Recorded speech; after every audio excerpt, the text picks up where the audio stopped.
Hi dear students, welcome to YouTube channel. இந்த வீடியோல நம்ம பார்க்க போறது இந்த வருஷத்தோட expected cut off வந்து எந்த ரேஞ்ச்ல இருக்கும் இந்த 20 paramedical courses-க்கு government college and private collegeல அத பத்தி தான் டீடைலா பார்க்க போறோம். இப்போ BSc nursing female அப்படினு எடுத்துக்கிட்டீங்கன்னா உங்களுக்கு government collegeல வந்து 199.50 ல இருந்து 124.50 வரைக்கும் கிடைச்சிருக்குது. இந்த கட் ஆஃப் ரேஞ்ச் வரைக்கும் போன வருஷம் ஸ்டூடண்ட்ஸ்க்கு வந்து கிடைச்சிருக்கு.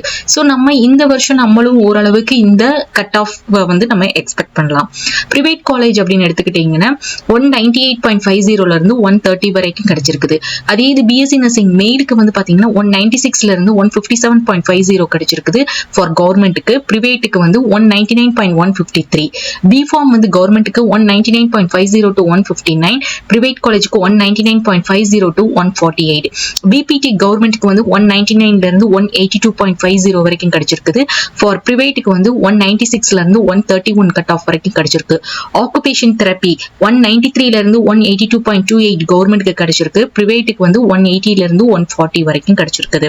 நெக்ஸ்ட் BSc பிசிஷியன் அசிஸ்டன்ட் பாத்தீங்கன்னா கவர்மெண்ட்க்கு 200 ல இருந்து 153 வரைக்கும் கிடைச்சிருக்கு. OT80க்கு 199 ல இருந்து 100 வரைக்கும் கிடைச்சிருக்கு. MLTக்கு 198.50 ல இருந்து 92 வரைக்கும் கிடைச்சிருக்கு. Radiography and imaging technology 198 to 103.50, radio therapy 193 ல இருந்து 110.50, கார்டியாக் டெக்னாலஜிக்கு 199 ல இருந்து 122, BSc கார்டியாக் பெர்ஃபியூஷன் டெக்னாலஜிக்கு 198.50 ல இருந்து 184.50, கிரிட்டிக்கல் கேருக்கு வந்து 189.50 ல இருந்து 174 வரைக்கும் கிடைச்சிருக்கு. டயாலிசிஸ் டெக்னாலஜி 194.50 ல இருந்து 129.50, ஆக்சிடென்ட் அண்ட் எமர்ஜென்சி 191 ல இருந்து 98.50 வரைக்கும் கவர்மெண்ட் காலேஜ் கிடைச்சிருக்கு. கிளினிக்கல் நியூட்ரிஷனுக்கு 191.50 ல இருந்து 176.50, நியூரோ எலக்ட்ரோபிசியாலஜி 191.50 ல இருந்து 181, ஆப்டோமெட்ரி 199 ல இருந்து 177 வரைக்கும் கிடைச்சிருக்கு. ரெஸ்பிரேட்டரி தெரப்பி 195.50 ல இருந்து 174 வரைக்கும் கிடைச்சிருக்கு. BASLP 199.50 ல இருந்து 124.50. தென் ஃபார்மா D வந்து எடுத்துக்கிட்டீங்கன்னா உங்களுக்கு கவர்மெண்ட் காலேஜ் கிடையாது, பிரைவேட் காலேஜ்ல தான் உங்களுக்கு உண்டு. 200 ல இருந்து 100.50 கட் ஆஃப் வரைக்கும் கிடைச்சிருக்கு. சோ அதே மாதிரி நம்மளுக்கு பிரைவேட் காலேஜ்ல இந்த 4 கோர்சஸ் பார்த்த மாதிரி மீதி என்ன கோர்சஸ் நம்மளுக்கு இருக்கு பிரைவேட் காலேஜ் கவுன்சிலிங் மூலமா வருதுன்னு பாத்தீங்கன்னா ரேடியோகிராஃபி இமேஜிங் டெக்னாலஜிக்கு 178.50 ல இருந்து 170, டயாலிசிஸ் 177.50 ல இருந்து 164 வரைக்கும் கிடைச்சிருக்கு. ஆக்சிடென்ட் 180 ல இருந்து 163.50 வரைக்கும் கிடைச்சிருக்குது. சோ மை டியர் ஸ்டூடெண்ட்ஸ், இப்போ உங்களுக்கு தெளிவா புரிஞ்சிருக்கும். பிரைவேட் காலேஜுக்கு நம்மளுக்கு கவுன்சிலிங் மூலமா வரக்கூடிய கோர்சஸ் வந்து மொத்தம் 6 கோர்சஸ் மட்டும்தான். நர்சிங்ல female and male, B Pharm, BPT, BOT, radiography imaging technology, dialysis, accident and emergency care technology, அதுக்கடுத்து ஃபார்மா டி. சோ மீதி எல்லா கோர்சஸ் இந்த ஃபார்மா டியை தவிர மீதி இருக்கக்கூடிய 19 கோர்சஸும் கவர்மெண்ட் காலேஜுடைய கட் ஆஃப் ரேஞ்ச் வந்து இந்த ரேஞ்ச்ல வந்து அவங்களுக்கு சீட் அலாட் ஆயிருக்கு.